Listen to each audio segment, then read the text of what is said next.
Welcome back to another episode of They Lied About Africa. I'm your host, Numbe, and if nobody told you the real story, I will. If you're anything like me, you've probably spent some time wondering what it would actually look like to build something that matters. Maybe you've gone to school, you started your career, you checked all the boxes you were supposed to check, and yet still found yourself asking, is this really the impact I want to have? For many of us in the African diaspora, the question comes with another one. Could I ever build something back home? The idea is really exciting, right? But it also feels so overwhelming. Most of us don't know where to start, whether we need to move, or if it's even possible to build a business across two continents while balancing a career here. That's exactly why I wanted to have this conversation. Today, I am talking with someone who grew up between Senegal and the United States, was preparing for law school before realizing she wanted a different kind of impact, and went to build a women's wellness company focused on improving access, education, and resources for women in Senegal. All, mind you, by working a full time job in New York City and creating a supply chain that does not require her to be in Senegal every day. Whether you ever thought about building something in Africa, wondered how entrepreneurs actually make it work from the diaspora, or simply want to hear the story of someone who chose purpose over the path she thought she was supposed to follow, I think you're going to get a lot out of this conversation. So let's get into it. I think because Pink is making such a splash early, and I say that in the humblest way possible, Yeah, right? They yeah. might think like, oh, she's got it all figured out. But I want to be clear that I've failed a bunch of times to kind of figure out what my footing was with Pink.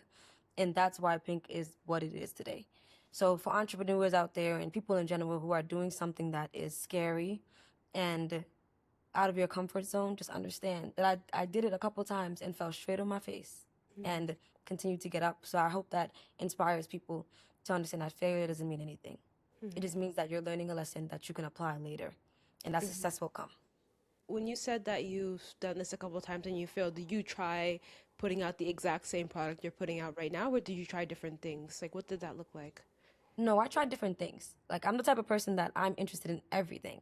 Of Anything course. and everything. Like as soon as I'm interested in something, I'm like, let's try it. Why not? Yeah. Like I'm very like out there in that sense. So I wouldn't say failure is the best word, but like I definitely was trying to figure out what my interest is truly in. Like I was exploring.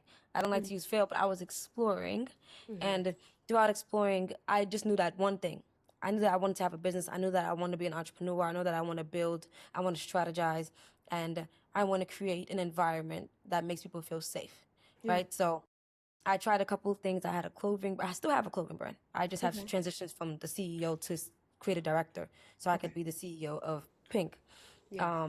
I had an event planning company, which those skills are now helping me to plan events for Pink.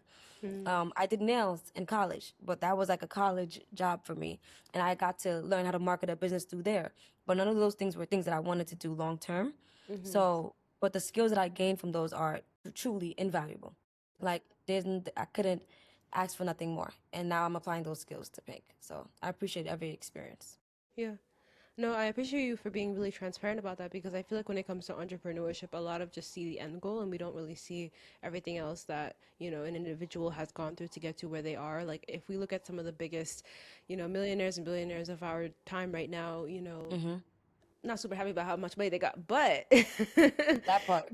yeah, but if you like learn about their story and the things they have done, you learn that they have done multiple things before getting to where they are. But I think people tend to forget about the fact that like that is how you learn through failing or doing Exactly. things and experimenting is how you learn, right? And you gain certain skills. So I love that, it all came together at this moment in time and it just helped you build this one brand. Like it all just came full circle. So like none of that I bet feels like a failure. If anything, you're grateful for those experiences.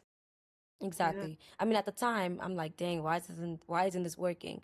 Yeah. But now in retrospect, I'm like, I learned this skill from this experience. I learned Yeah. this skill from this experience. I learned this skill from this experience.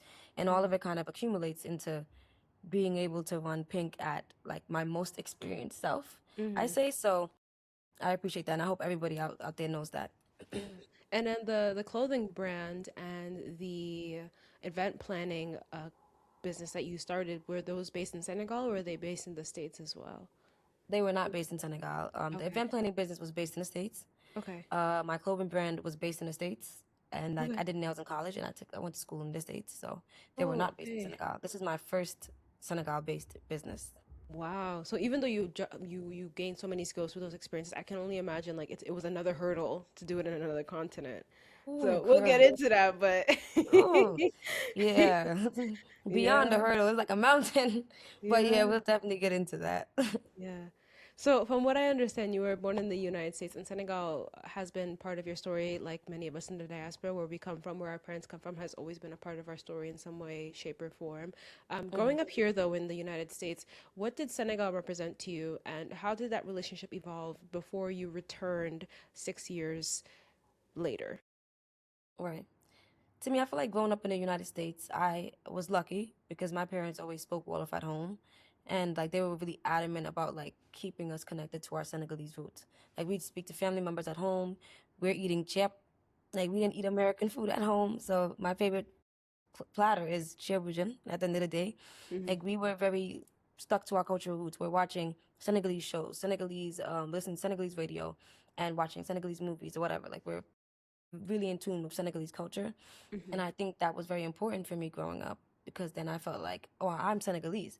And in the summer, I'm going to go to Senegal. I'm going to see my family. And Yeah. I get to enjoy being outside and having like a bigger house than I would in the States and seeing everybody that's in my family. So I felt Hmm. very connected to my Senegalese roots. It was until I got a bit older and life started to pick up and I like started to get more into my academics that I felt like I had a bit of disconnect because I didn't go to Senegal for 6 years, right? Hmm. Because I wanted to come back to Senegal. I had this impression that if I came back to Senegal, I need to come showing something, like showing that I evolved. But it I didn't see. really matter because your family just wants to see you, right?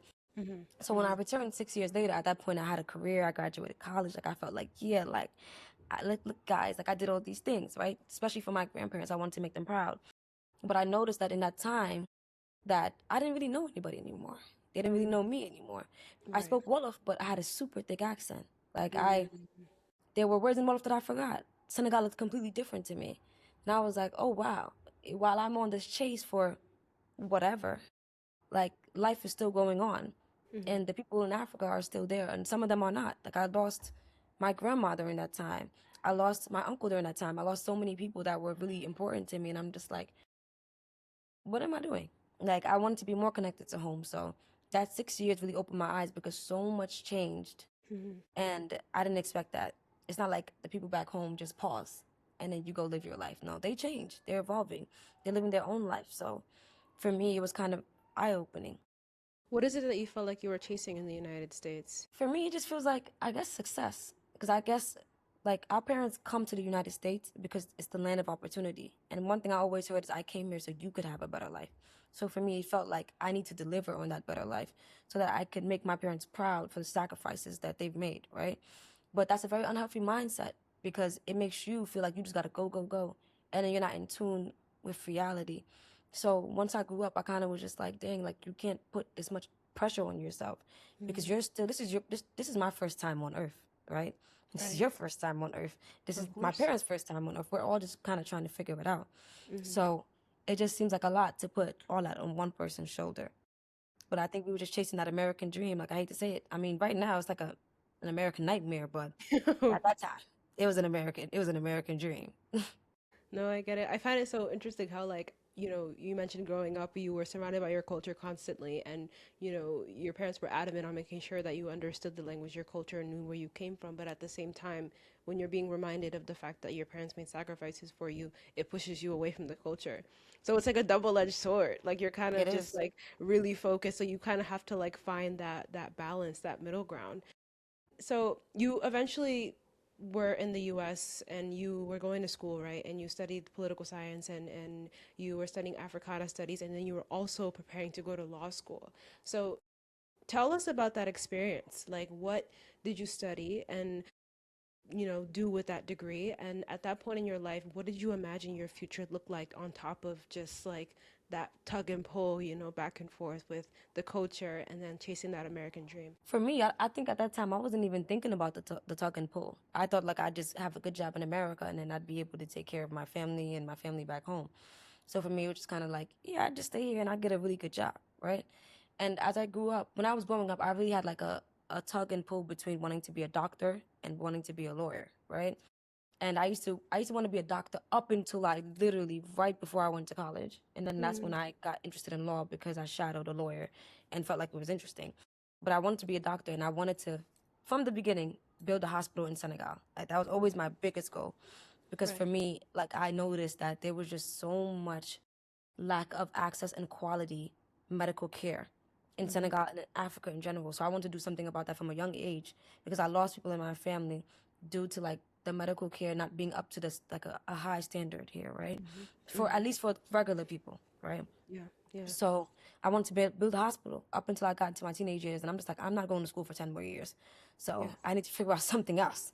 And then I Yeah. shadowed a lawyer, and she was like, you can be a lawyer because you just have so much to say. You love to read. You have so much to say, and you just well spoken. So be a lawyer. And I was like, you know what? Okay, like lawyers get paid. You feel me? Why not? Like what I'm saying, it was never anything more than that. Like anything more than me feeling like I could go to school, make my parents proud, provide for my family. Right.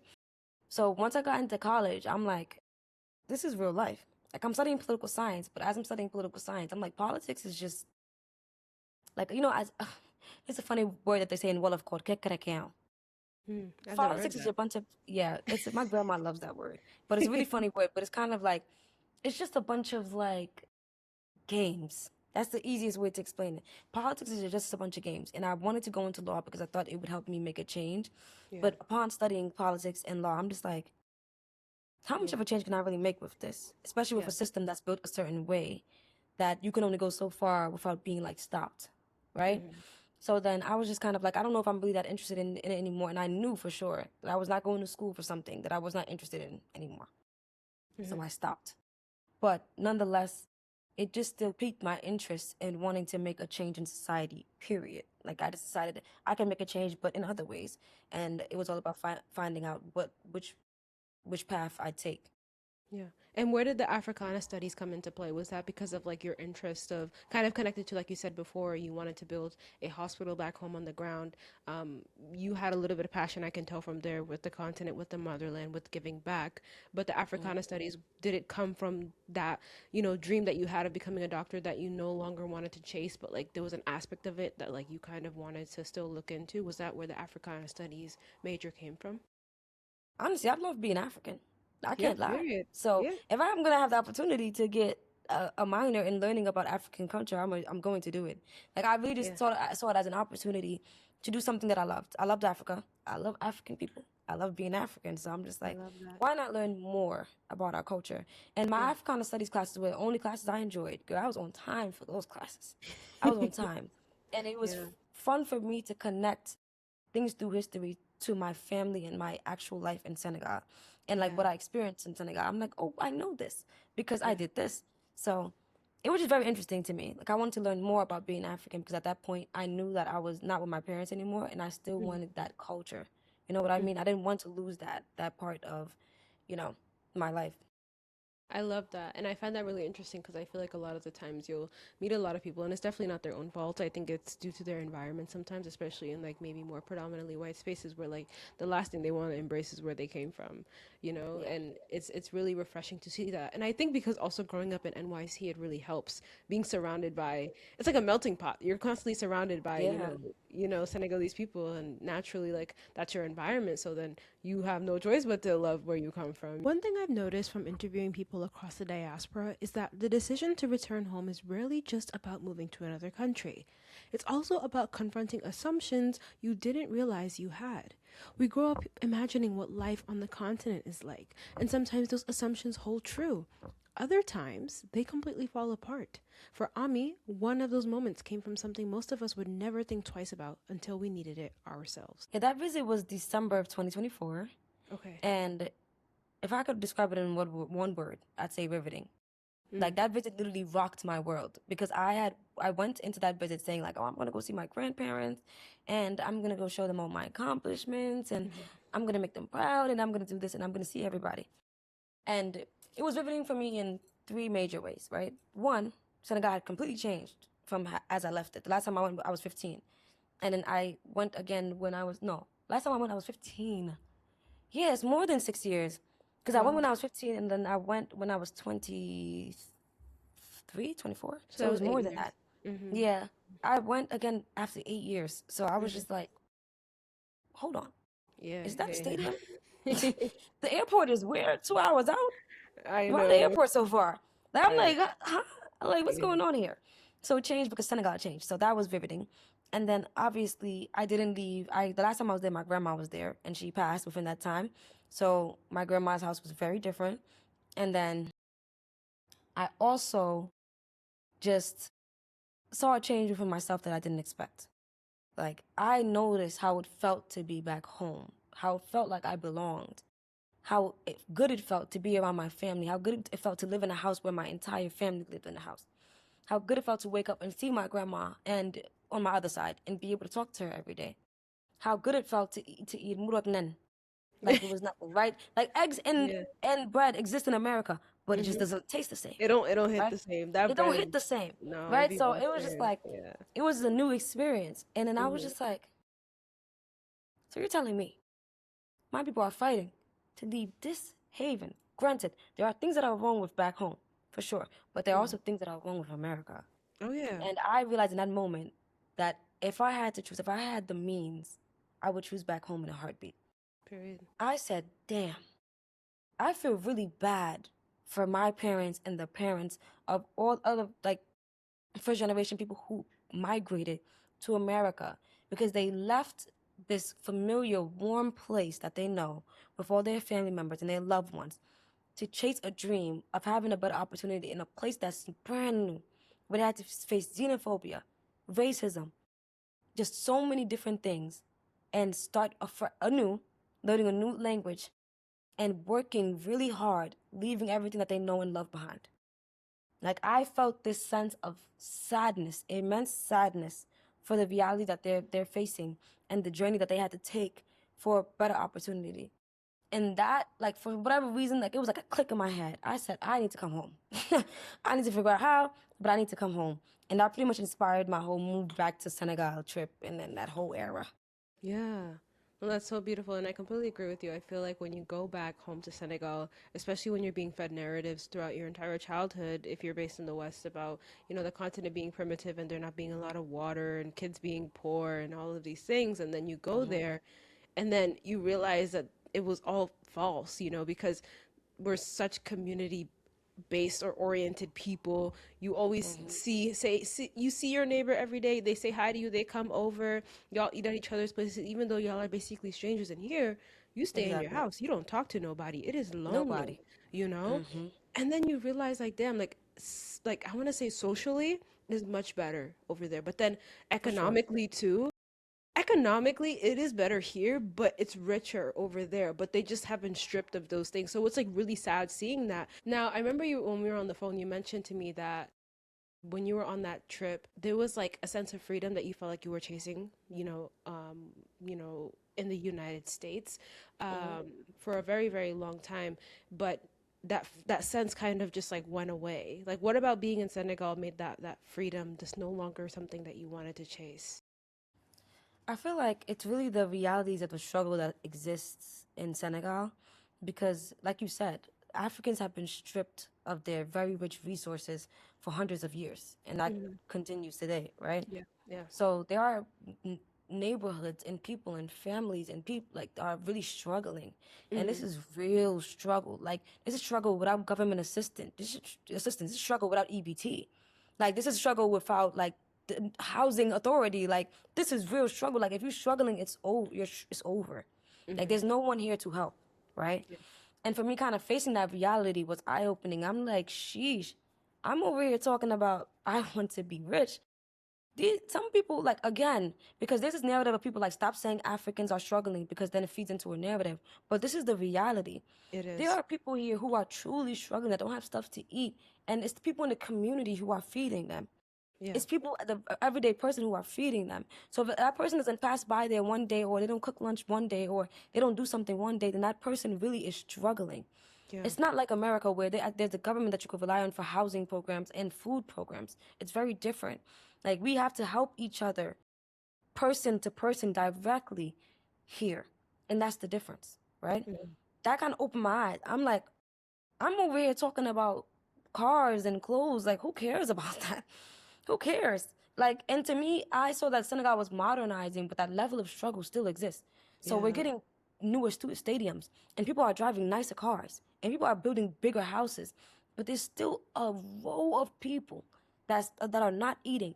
Young boys are outside still begging for money, no That shoes, exists. in the hot sun. These things still exist, and there's people in Senegal who are getting richer and richer and richer, right? So for me, it kind of opened my eyes. I'm like, Senegal jëm kanam, right? Like they like to say, Senegal jëm na kanam. Man, people are still here struggling, right? Yeah. And Yeah. like the level of struggle is higher than before, because now people are revolting against the fact that they have to struggle to the Yeah. point that it's like a political movement. So when that happened, I just kind of, for me, was just like, I need to get my head back in the game. Like I need to do what I wanted to do when I was 5 and build that hospital and do the things that I originally cared about, rather than chasing this American dream of being like super rich and having a big house. I mean, inshallah, hopefully we get there, but along the way, we're gonna help as many people as we can, I and love that's how that. my mindset shifted. I love that. I feel like a lot of people in your situation would have simply just ran away. They would have seen that and be like, okay, well, I'll just come back every December for that December, go to Almadi and just party my life away. And then, like, come back to the States and continue working my corporate 9 to 5 until I work up the Yeah. corporate ladder and settle and have my kids in a white picket fence. And it's like, okay, that works for you, but I feel like we got to think bigger than that. And I love how you said you wanted to give back before you do any of that. And I think that's so beautiful, and it's very courageous as well, because I feel like that's something that's considered unconventional, right?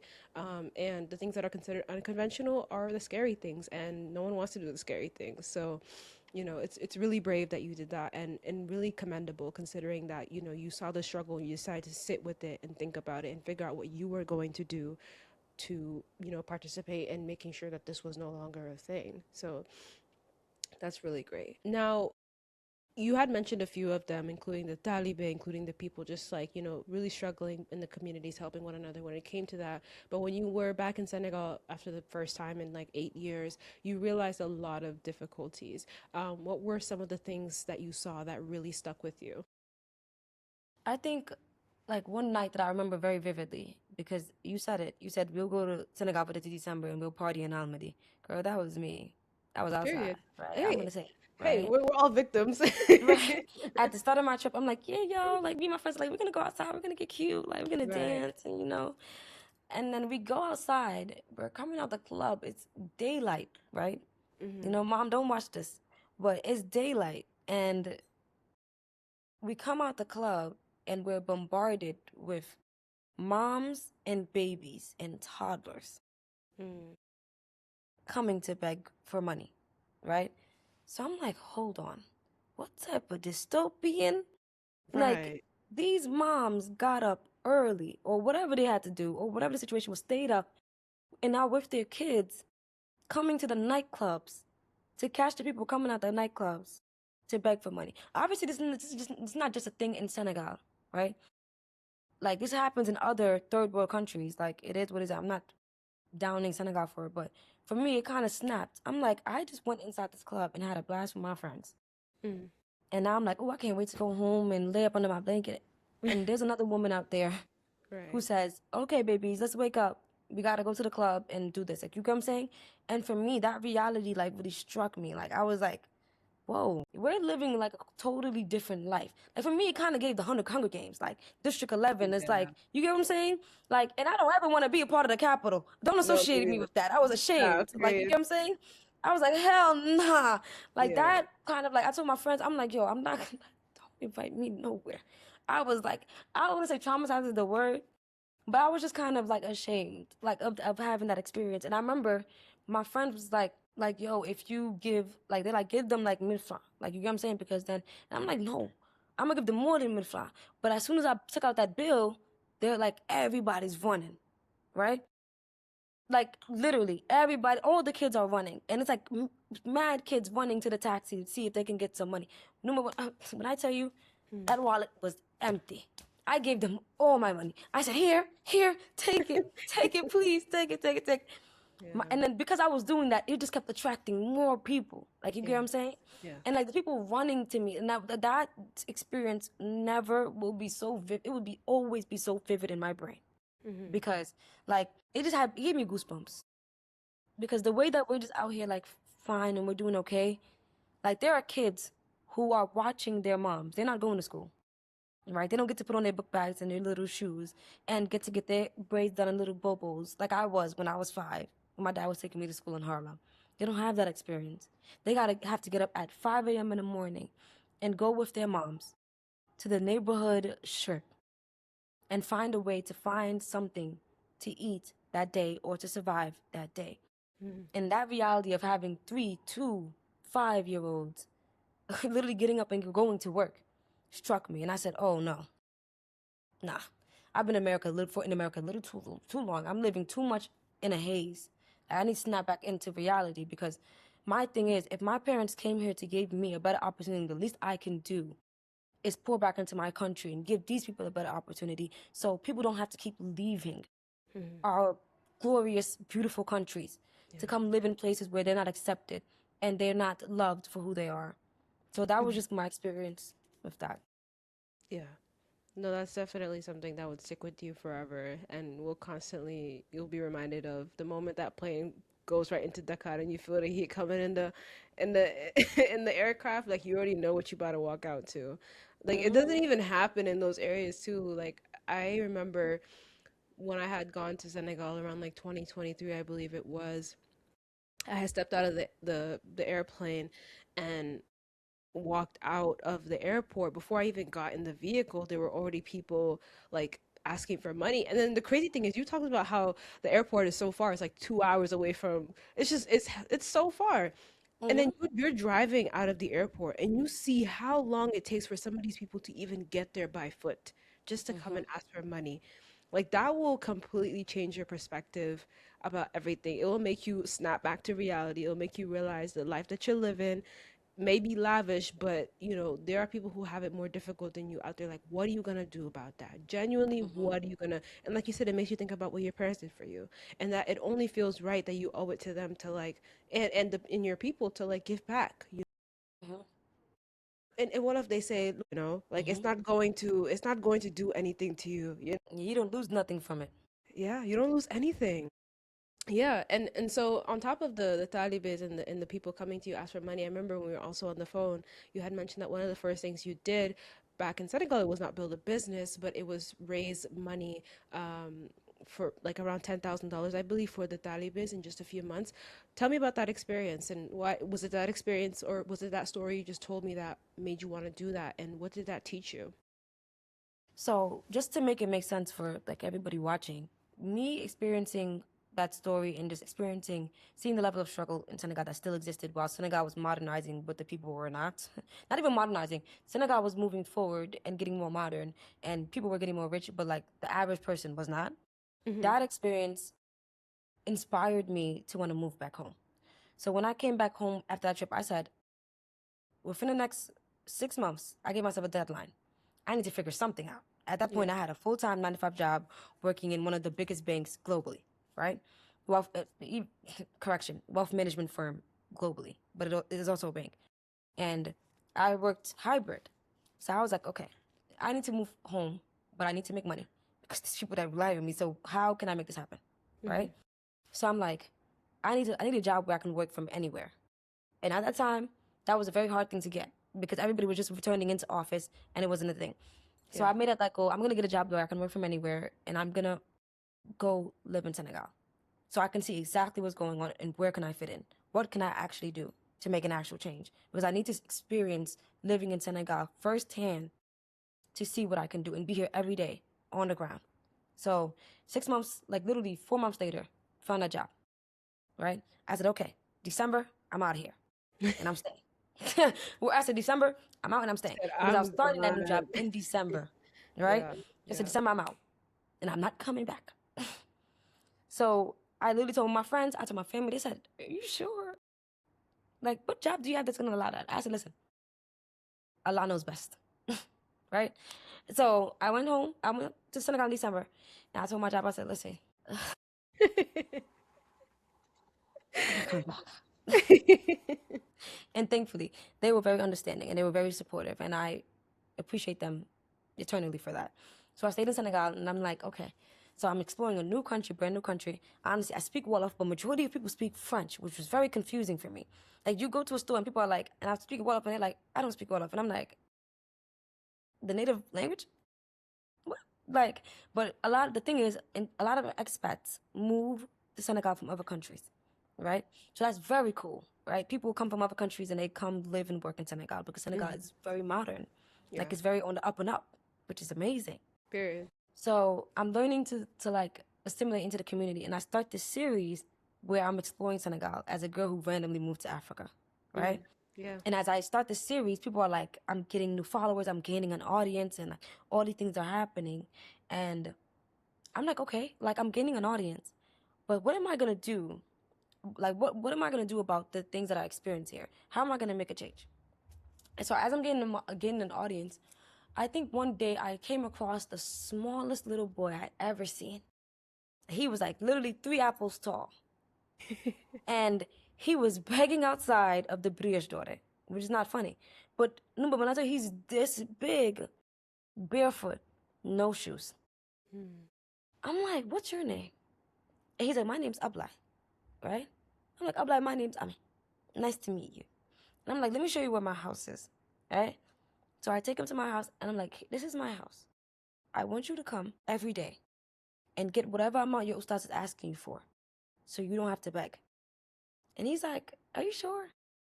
I don't know, I've never heard of that. And I explained to him that back in the day, Talibas were up, their upkeep was taken up by the community, right? So kind of like each house would adopt a Taliban and make sure he was clothed, fed, and then the ustazes would be able to actually take care of their kids. But throughout time, that system was broken and evaporated because people started to struggle more and needed more of their money in house. So I explained to him that like my house will adopt him so that he doesn't have to do this because that system used to exist and these people couldn't really afford it anymore. So I saw that as like my way of giving back, right? Like adopt him figuratively, not literally, because Yeah. people on the Yeah. internet are very literal sometimes, No, right? I got you. Yeah. So, yeah. So then Ablai, of course, he's a little boy. So what does he do? He goes and tells other little boys, right? Oh. His other friends. He's like, I met this really nice lady, and she said I can do this and this, right? And he's so small and so cute, right? So he comes back. He's like, can I bring my friends? And I'm like, I'm like, yes, I don't got no money up, like, but yes, bring your friends. He brings two of his friends, Yeah. right? So that's how I got introduced to my first little group of Talibas. And that's how I got involved with the Talibas in general through me and Ablai. And to this day, Ablai will be like, Ami sama jabarla. Like, that's what he says, right? Like, he's like, Ami's my wife, right? So I started making videos about service because I was like, apart from the Talibans, I literally would like cross this particular like street in Dakar. I'm not even sure what it's called, but you would literally just see women and children, women and children, women and children running to the cars asking for money. So I decided to do like a sarah, which is like a charity in Wolof. And I decided to do a setup where I gave away like 50 bags of supplies of soap, water, oil, just things that people would need right in their house, chip, like whatever they would need. So I like packed 50 of those bags, and I said, you know what? I'm gonna do something I never did before. I'm gonna try to raise money online. So I said, yo, I literally got in front of the camera. I said, what am I gonna say? And I said, okay, listen, y'all, I'm trying to raise $1 million for the needy before next year. Can y'all help or not? And that's literally how it started. And then I was like, I'm gonna figure it out. And then I put that up, and then people were like, "Oh my God, this is so cool! Like, let's do this." And then I said, "I'm gonna start with these little boys because I already opened up my heart and my home to them, and I really want to help them." And then I literally started making videos about the Taliban, and like, when I tell you, I was shocked at the response. Like, we literally raised almost $10,000 in less than 2 months, and I Wow. was like, "Wow, this is the power of the internet!" Like, it was so cool to me that I had a little phone, and because I posted on my phone that I could give money to these daughters. Like, we literally went and bought Ablai's daughter a bunch of supplies that would last them for 2 months. And then we went to another daughter and we started renovating because they were literally living in like a shack. Like that's how I would describe it. And it would rain on them when it would rain, and like they were living with sheep. Like literally, the sheep were right here. If you guys go to my TikTok, you'll find a video where I literally show the living arrangements. The Wow. sheep were right here, and the children would sleep right here. They had a Wow. bunch of old crunchy mattresses that they would come pull out, mattresses full of little bugs, and they would just sleep right there together. 50 kids on the floor right next to sheep. They didn't have an actual bathroom. Like like they like it was just so Yeah. mind blowing to me. Yeah. Yeah. And they literally had like a roof that was made of little metal shafts. Like, Mm-hmm. and the reason why we found that particular data is because I was walking around looking. I was driving around with like our my grandpa and my Mm-hmm. uncle, and I'm like asking people, hey, is there a data near here? We donate stuff and we want to see if we could donate. And one lady, shout out to her, she said, there's a data in this neighborhood that's very, very tired. And Mm-hmm. I want you guys to help them because they're having a hard time. And we started posting about that data, and that data is really what pushed us to that $10,000 point. And Mm-hmm. I went and I started this project, and I went to the data, the ustas, and I said, hey, I want to have a real conversation with you because something, the Taliban system really, really bothers me, right? It bothers me that these little kids are out here barefoot and they're young, youngest at 4, 5, 6, 7, like living with grown men, right? And they're young and they have to go out and beg for money. I want us to come into an agreement, right? How much do you need to take care of these children in a given month? He said, what do you mean by that? How much do you ask for these kids? From these kids? He says this much. I said, okay, if I give it to you, will you have them not back outside anymore? He was like, and of course he's like, yeah, we can make that happen. I'm like, listen, Ustaz, I'm gonna have people watching you. We're gonna actually take an index of these kids. If we see them outside, you and I are gonna have a problem. And he's like, no, I personally just prefer if they didn't, but I wouldn't be able to feed them without it. That's how you know the system is broken, Numbe. Mm-hmm. Like, you get what I'm saying? I wouldn't be able to feed them without it, right? So I'm like, okay, let's figure it out. So he's like, let's do it. And then that's how we adopted our first data in Project ODAT, right? Which is the one, what I call the project at a time, called one data at a time. Mm-hmm. And yeah, that was pretty much it. I feel like I just said a lot, but to give you the full No, that story. was beautiful, and you explained it beautifully. What a beautiful story. You did something so amazing where I feel like a lot of the times charities like they collect money and they send it and then it's like they're done with it and they just continue. But no, you went up to this ustas and you told him what's up and you told him this is what we want to do. And if y'all don't get it together, like, and that's so much more impactful because it's one thing to give money, but then to allow that to be sustainable, right? And because we tend to give charity for the purpose of like helping people, but at what point at what point, like we have to stop somewhere. Like there's something systemic going on here. And you know yes, throwing money at it will help for sure, but it requires much more than that. And I think that conversation that you had, and then on top of that, you just also recognizing the fact that the Talibans and the Daras, how they once used to be, isn't how they are now, and that it's corrupt now, and you decide to go back to that and Mm-hmm. do something completely different where you told the kid, hey, this is how much I'm going to give you, every single, day, and then you won't have to be out here begging for money. Like, that's what we need. That is the perseverance. That is a personification of literally justice. And that just, girl, that whole story gave me shivers. I can't lie. Are you still in contact with some of those kids from that data, or the one specifically who Yes. you started? Oh, how Yes, wonderful. you know it's funny actually. Abla came here the other day, and I was on a meeting, and it got me really upset because now I need to go chase him down. But he came here the other day, and he came to my little cousin. He said, "Where's my wife? I heard she was in town." And I was like, "Yo, somebody get Abla, bro. Tell him I'm not his wife." Like, but Yeah. he literally said because my aunt told them that I was coming, right? Mhm. So he remembered the day that my aunt said I'd be here, and he said I'm gonna come back, Yeah. right? But I was literally working, and I was like, Sophia, please tell him to come back. Tell him to come back. Mhm. But he never came back, so I gotta go find him. But Yeah. I'm still in contact with those kids. And up until literally a month ago, we were still giving like a group of 15 kids their Mhm. daily allowance. So I recently transferred over the funds for Project ODAT to this foundation that we work with called Full Bucket Foundation so that I could focus on actually building Pink. But literally up until a month ago, we were still doing that daily allowance thing and we had went up to 15 kids. So yeah, um, Beautiful. eternally That's grateful, amazing. honestly. Yeah. Yeah. Oh, those kids must love you, girl. Oh my goodness. I really hope more people begin to do that who go back, Yeah, to Senegal for vacation, that they notice these things and they just take things out of, in their hands and they just help people out and they do more than help. They make sure that whatever they do is sustainable and is going to prevent what brought those issues to them in the first place from happening again. Um, hmm and you did it so beautifully. Like now you give me ideas. I'm gonna make sure that when I when I go back, if I see a few kids here or there too, I'm gonna make sure I do the same. I think it just starts with one person, and then eventually you become a movement, and then imagine it all just eradicates. Like that would be exactly. beautiful. We don't need kids out there on the streets begging for money. We don't need We don't, and mothers it's out very there. dangerous for them. Like, I just want to kind of say that these kids are Hmm. literally in the street. Like, Yeah. a lot of them get hit by cars. A lot of them are encounter adults.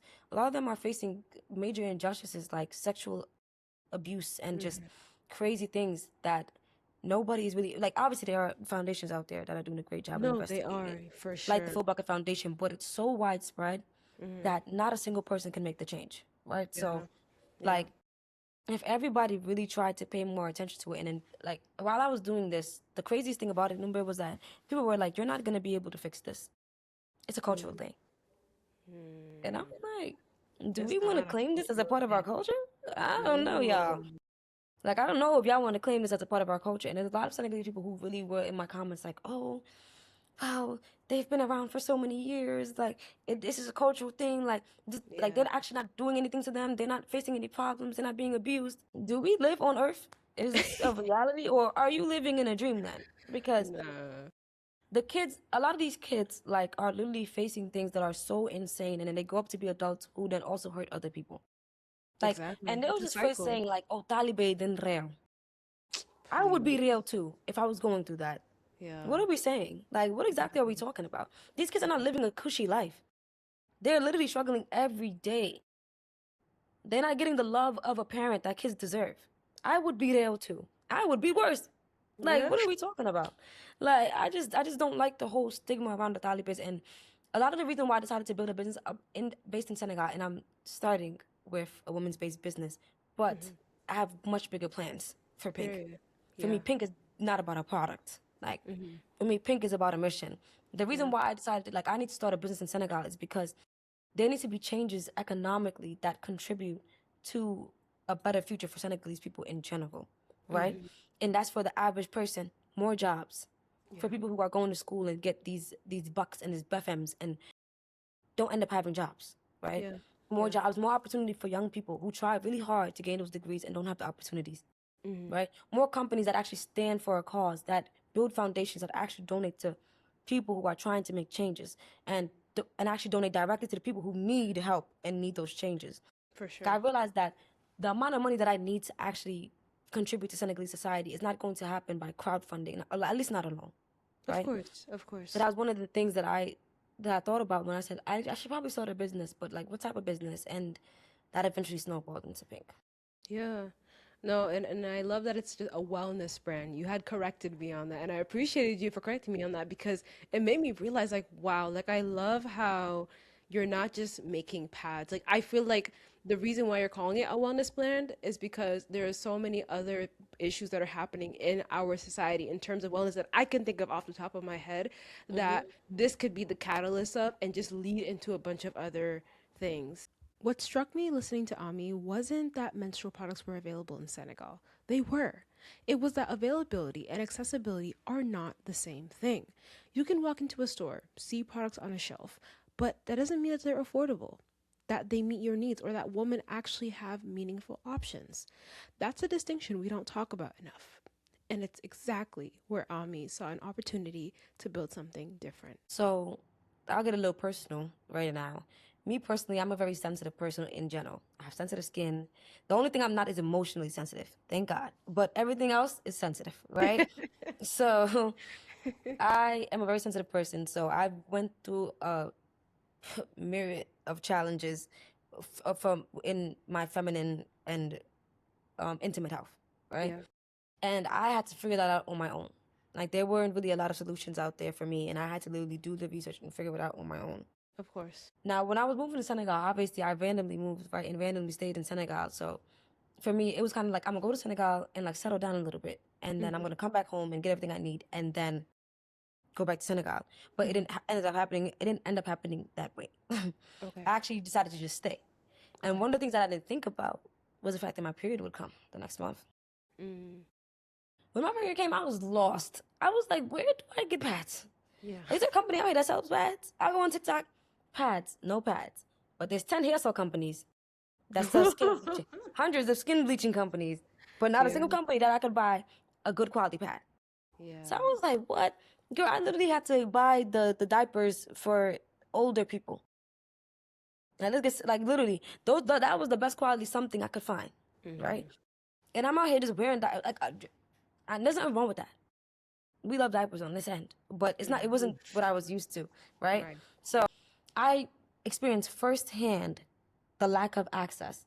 And when you live in America, and forget America, when you live in New York City, where at Mm. any time of night you can find anything, Right. trust that lack of access is like a big thing, You're right. right? It was huge for me. It was like groundbreaking because I'm Mm-hmm. like, oh snap, I really gotta find this. Like I have to search for this. Yeah. And then I really got to thinking like the average person doesn't have the means to, for one, pay for this expensive product.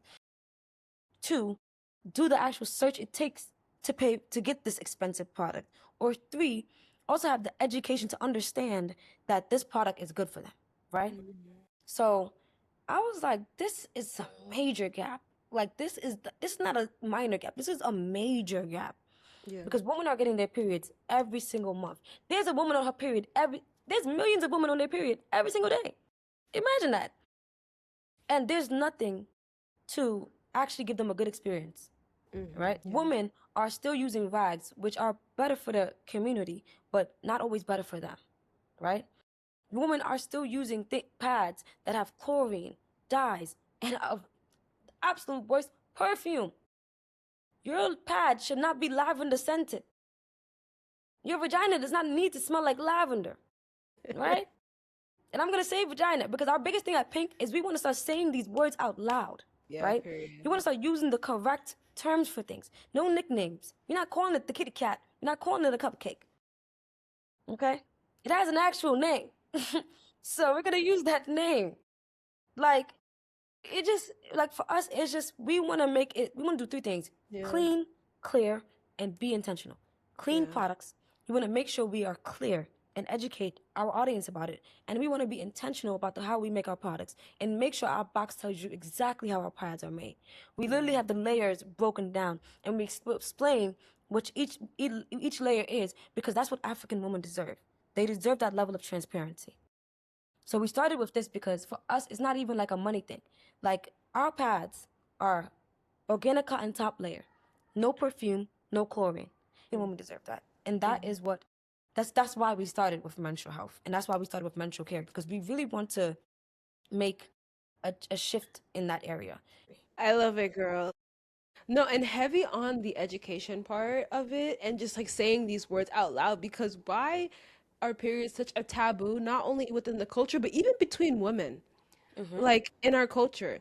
Like you don't talk about your period. You have to hide your period from everyone. You got certain symptoms. You're being like gaslit about your symptoms. You're not even educated about how to take care of, your vagina like when you're on your period and things of that sort. Like We because don't even let's get talk about into it. that. Like back You literally home, like don't even it's talk such about a it. taboo. It's like so dangerous. And then you even brought up to me at one point on the phone that like there are girls who stop going to school the moment they get their period. That should not be a thing. That should not There's be girls a who get thing at all. married as soon as they get their period. To this Oh, day. In like the ruku, the yeah. deep parts of like African villages, there's girls who want to get that period, baby. Mm-hmm. It's up. It's You a wrap. ready. And you Mm-hmm. think that's so medieval, but it's just like an access issue for a lot of different things, right? Mm-hmm. Dakar is obviously very modern. Gurmasal is modern. Chess is even modern. Even out there, Tuba is modern. Like, you get what I'm Mm-hmm. saying?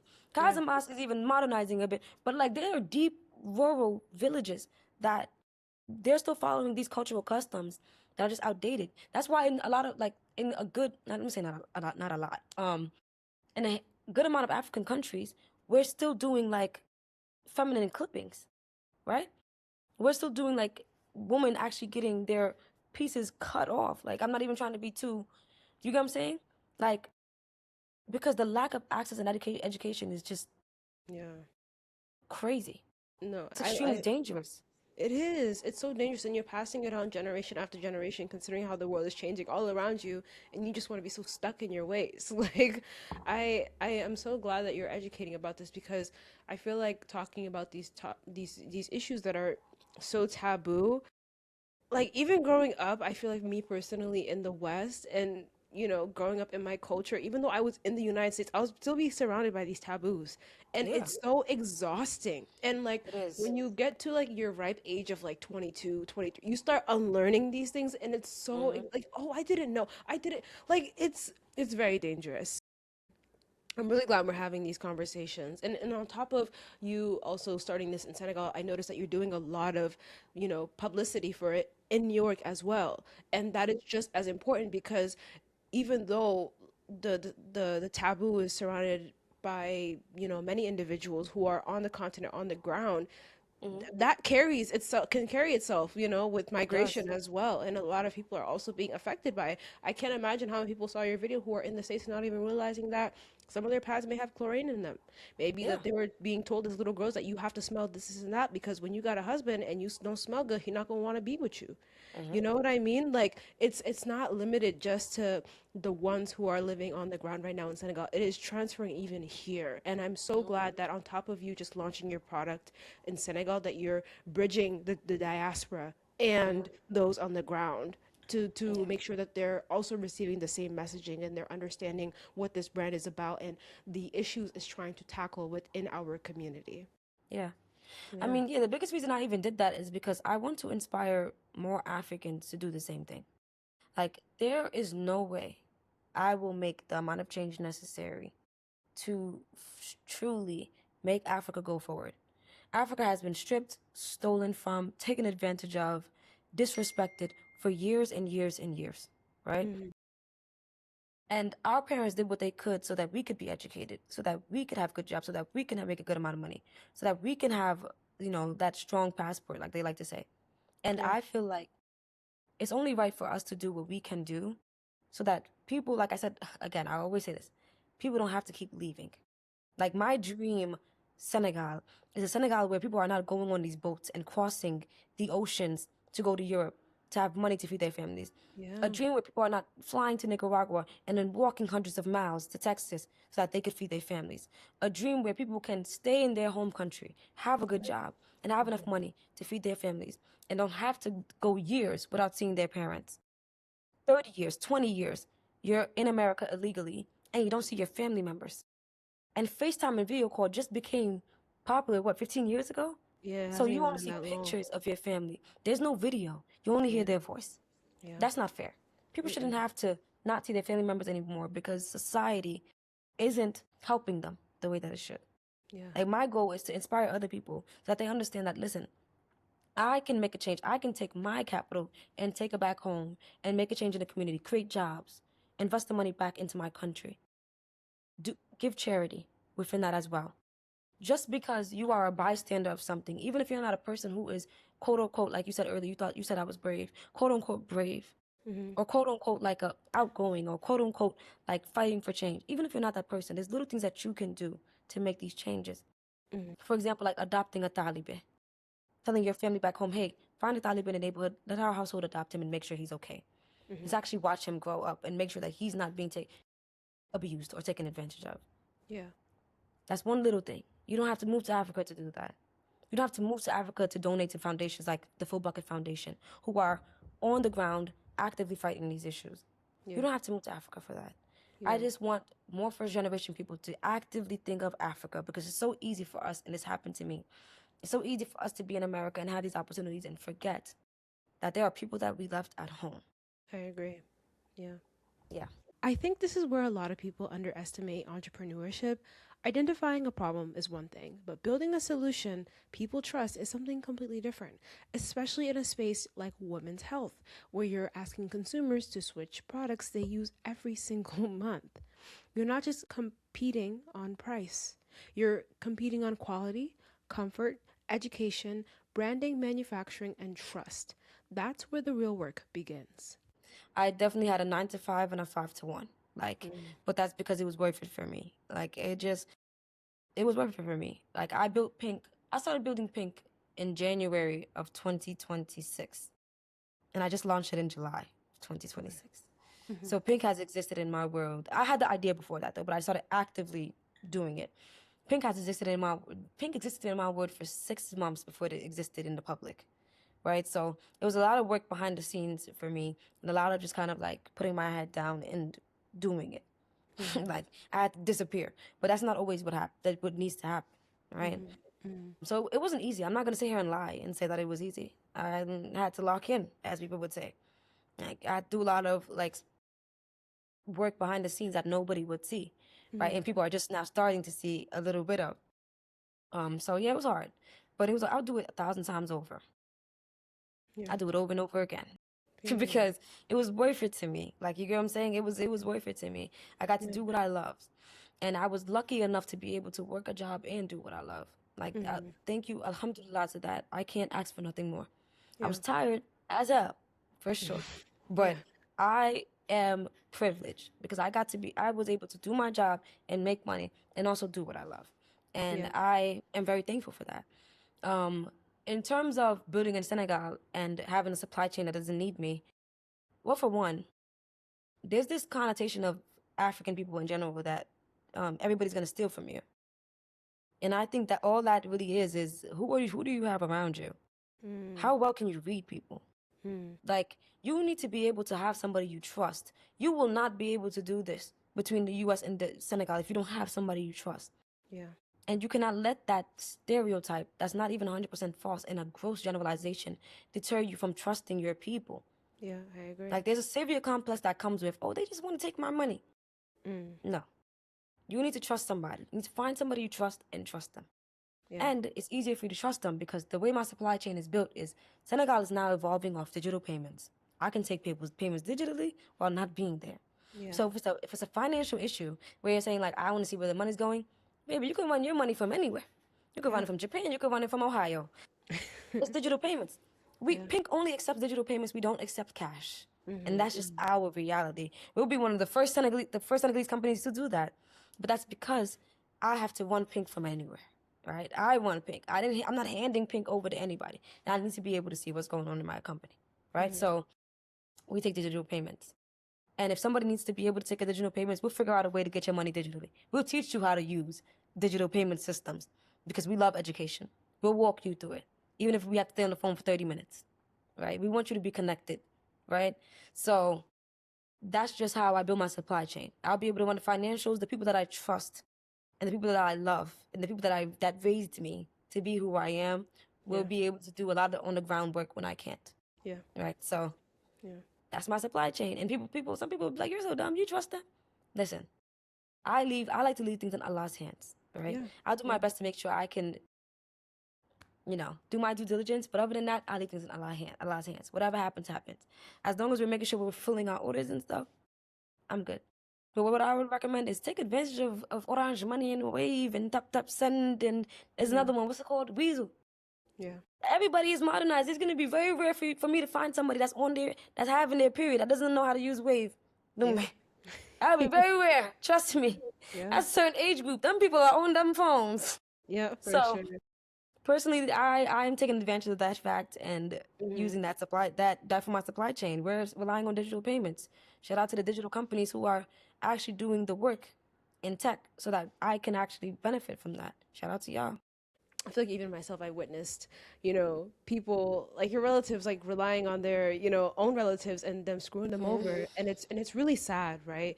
Yeah. And it goes only so far when someone knows that like okay they can just leave it in the hands of God, but like that even prevents them from wanting to even try to do anything on the ground. Like they can have the dreams, they can have the goals and ambition, but they're just like damn, like I don't know who to trust. Like I've seen my Yeah, it's hard. yeah, they will say like, "Oh, I've seen my own uncle's brother's dog." Like, I don't know, like screwed him over or whatever the case may be. What Yeah. advice would you give to somebody who wants to build something, let's say, maybe they haven't gone back to Senegal in a really long time and they know what they want to build. They have the vision and they know this is a product that is going to fix a prevailing issue, and they just do not know who to trust, or maybe they have a level of discernment, but they're just like there's something's holding them back. Like, what would you have to tell them if they were in that situation? Like I said, I'm lucky because I have people that I trust Yeah. in my corner. I have people Mm-hmm. that I trust, and then apart from that, I leave it to God because that's not my job to worry about it. He knows best, right? Now, if you're somebody who you don't have people that you can trust, and you don't have people that you feel like could handle your business for you, here's what I recommend. I recommend that you go to Senegal or whatever country, Ivory Coast, Guinea, Ghana, right? Whatever country it is, and you set up your business yourself in a way that you feel is satisfying for you, Mm-hmm. until you feel that is satisfying for you, right? Because that's the reason why I'm here in Senegal. I'm setting up my business, right? So that Period. trip is going to be necessary regardless.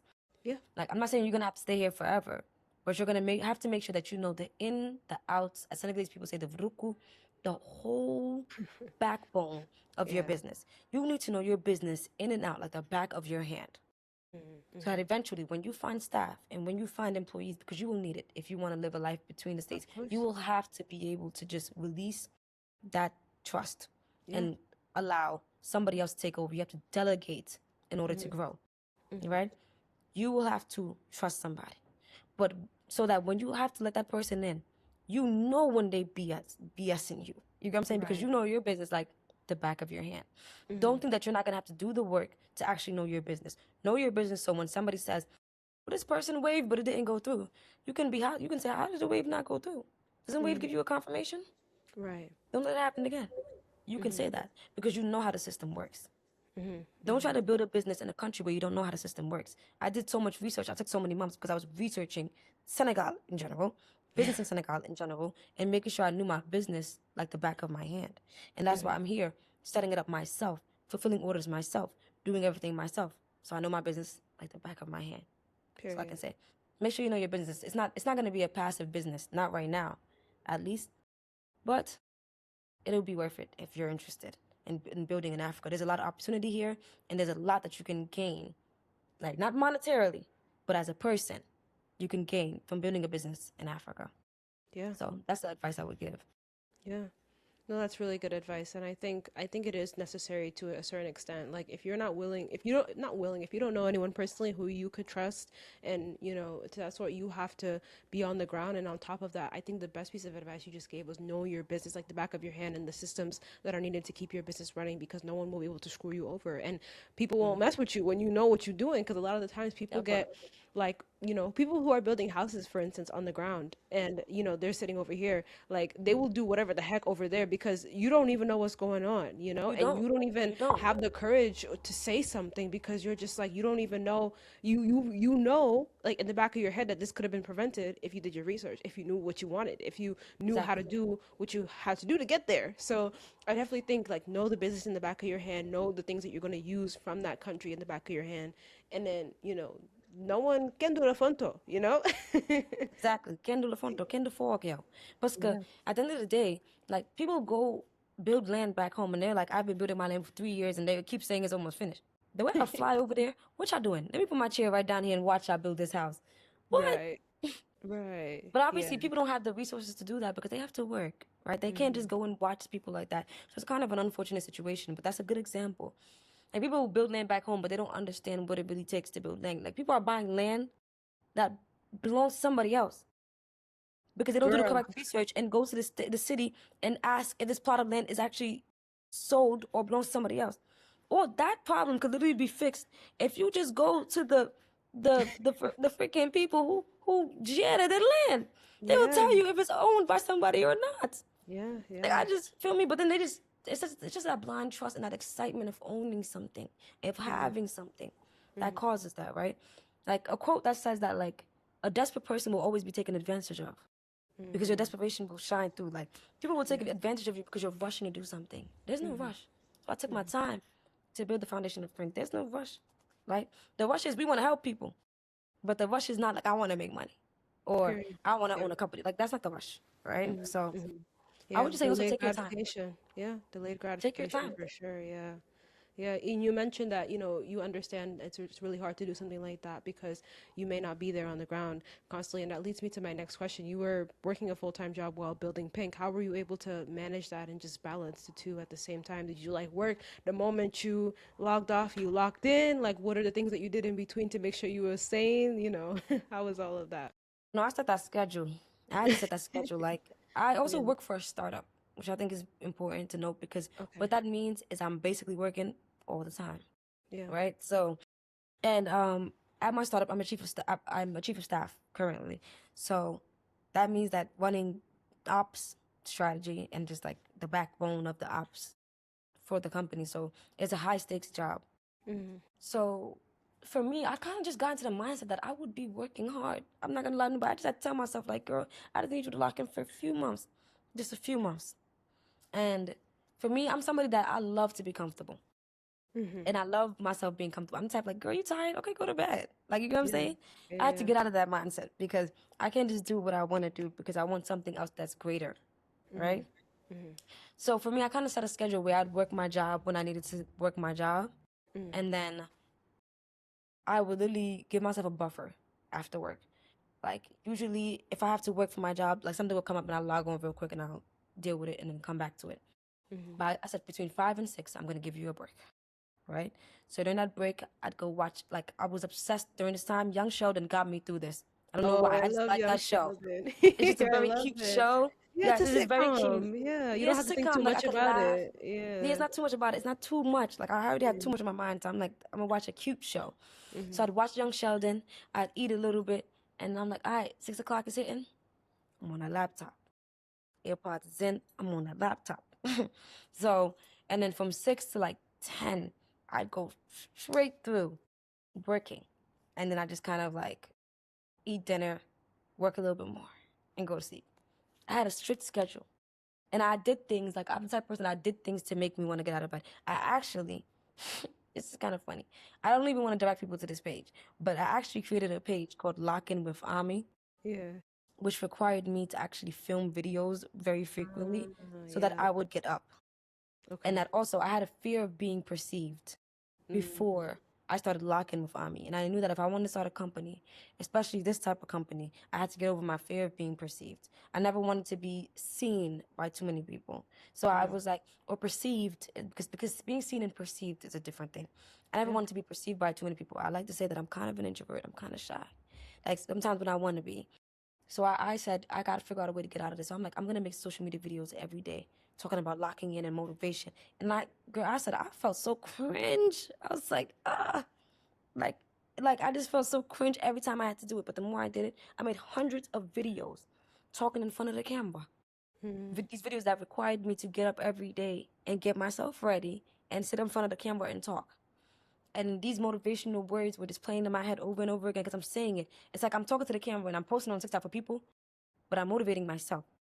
The days that Mm-hmm. I'm tired, I'm like, didn't I just make a video about being tired and pushing through? Right. Go watch that video and be like, okay, girl, I heard you.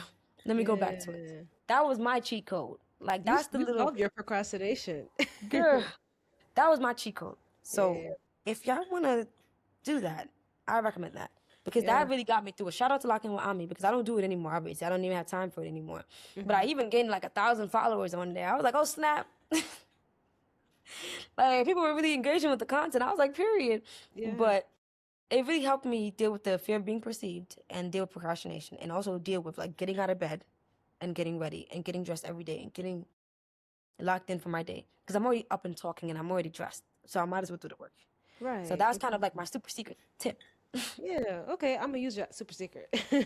I've been Hmm. procrastinating like crazy too, so There's it's hard. definitely yeah, it's definitely about like recognizing like what are your weaknesses and then what is it that your brain wants or feeds into, like what is it that it gives it that dopamine rush, like things like that, and then Hmm. you realizing that you have a fear at the same time that you want to do something that holds you like hold you accountable. Like you have a fear of being perceived, but also you could have a fear of being perceived, especially when you're holding yourself accountable through other people. Like those just go hand in hand. You just like kill two birds with one stone. So that's really cool. I love that you did that. Throughout this conversation, we've talked a lot about menstrual health. But Pink was never meant to stop there.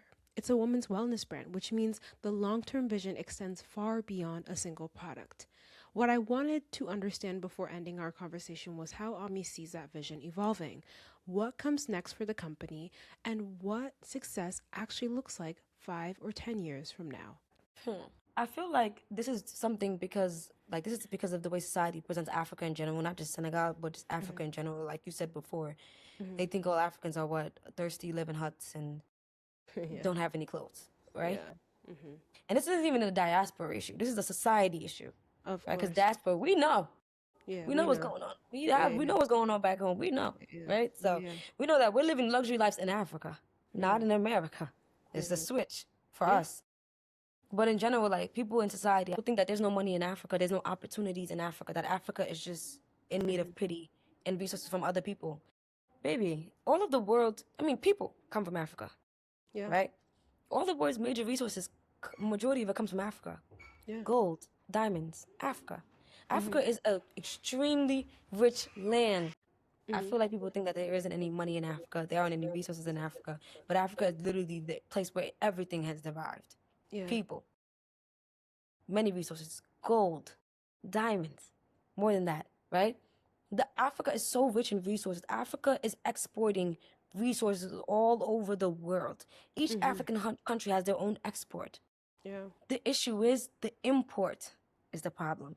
People are taking, but nobody's importing. Like even when they do import, it's extremely expensive, and the average person cannot afford it. Imports are not actually pushing society to And they be advance, made from right? their own products. Like they be buying products, and the whole time the products that the ingredients inside the products are literally reaped from their ground, brought to another country to be manufactured just for them to use it again. Like it makes no sense at all. Literally, and marked up at a marked up price. And Yeah. it's like, you can build a successful business in Africa. You just need to do your research. You can. Like, Yeah. you can build a successful business in Africa that is actually good for you and good for other people. Like, people don't think Africa is lucrative enough when it is. At this point, Africa has the most young people of all continents. Yeah. Yeah. People in Africa are young, sturdy, and ready to work. Like, literally. Majority of young people live in Africa. That is a fact. You can look Yeah. it up. Yeah. Yeah.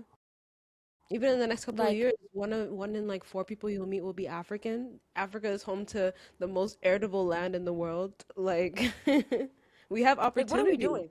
Yeah. We have so much opportunities. So I want to just kind of get that out the way. I just feel like people think the opportunity is in there. The opportunity is here.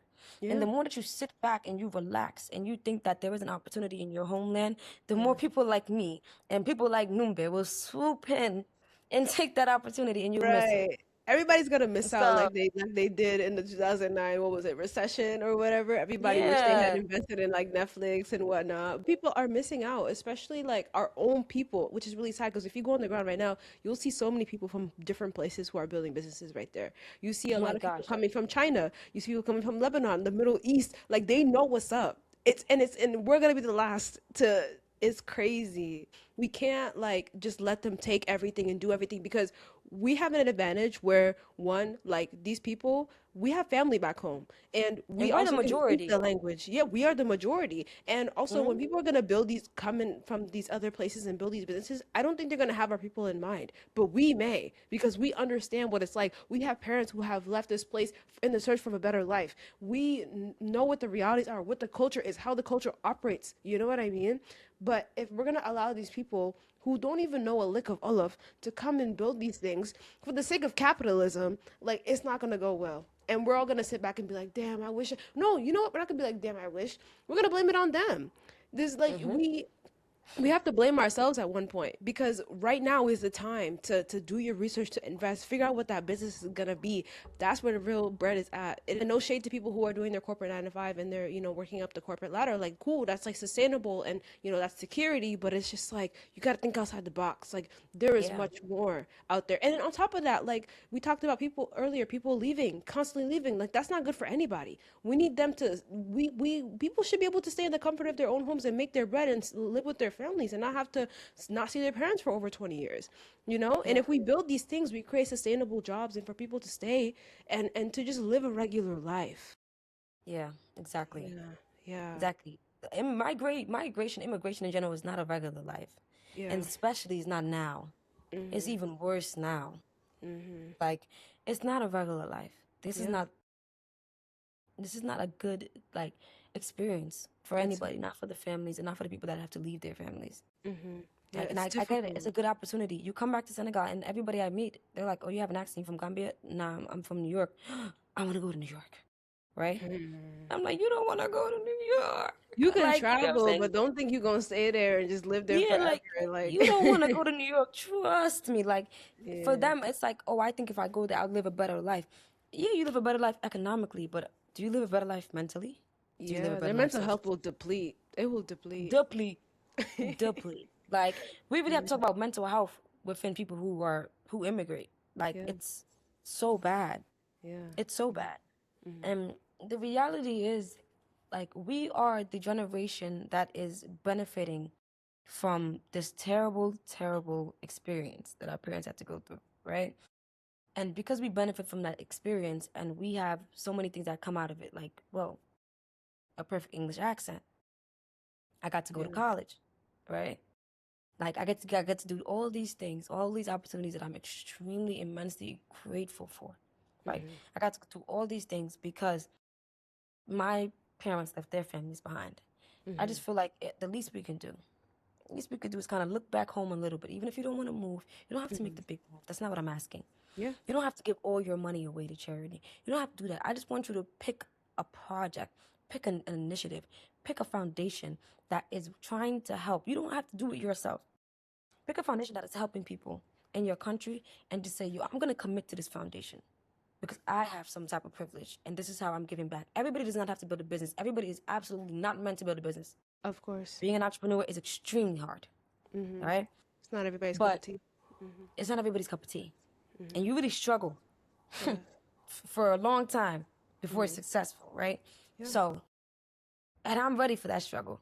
But you got to be in that mindset to do that, right? You have to understand that it's a struggle, that you're not gonna get the money off rip. Like it's gonna take a Exactly. while. Yeah. You're gonna come through Exactly. many difficulties and experiments and tears and celebration. Rejections. There's no clear path. Exactly. Like, there's no clear path, but you don't have to do that. It's not for Mhm. everybody. Yeah. What you Yeah. can do is pick something and stick to it. Hey, I'm Yeah. going to donate to this foundation. Hey, I'm going to adopt, Yeah. figuratively, this Taliban. Hey, I'm going to give 50 bags of hygienic materials to people in need. Mhm. You can do anything. You Like, don't feel can. like you're limited. You are privileged. Like, we don't Mhm. have white privilege. We have Mhm. some sort of privilege in our shoes, right? Yeah. Yeah. We have We're all some privileged. type of privilege. It ain't Mhm. that privilege, but you have Mhm. some type of privilege and you can use it. Yeah. Some of the most impactful businesses don't begin with revolutionary technology or billion-dollar ideas. They begin with someone paying attention to a problem that other people have learned to live with and deciding that good enough isn't actually good enough. As you've heard throughout this episode, Pink is a women's wellness brand that's using menstrual health as its starting point to improve the well being of women across Senegal and eventually across the rest of Africa. One initiative I'm especially excited to see is the Pink Pantry, a new program launching in partnership with the Full Bucket Foundation. While it hasn't been publicly announced yet, the goal is to help combat the lack of access to menstrual care across Africa, beginning in Senegal. It's a reminder that solving period poverty isn't just about creating a product, it's about building systems that make those products accessible to the women and girls who need them the most. If you'd like to learn more about Pink, explore their products, or learn more about their mission, you can visit Pink, PYNK.SN. You can also follow Ami on Instagram at Ami Meets World. That is AMIMEETSWORLD, and Pink at Pink.SN to stay up to date on future launches, community events, and everything they have planned. And if you enjoyed today's conversation, I'd love for you to join our community as well. You can follow They Lied About Africa on TikTok at They Lied About Africa and Instagram at They Lied About Africa as well, where I share clips from each episode, behind the scenes content, and conversations that continue long after the camera stop rolling. If this episode challenged something you thought you knew, taught you something new, or made you see Africa a little differently, share it with someone else. These conversations only grow when more people become part of them. Thank you so much for listening. Thank you again for Ami for joining me. And as always, I'll see you in the next episode of They Lied About Africa.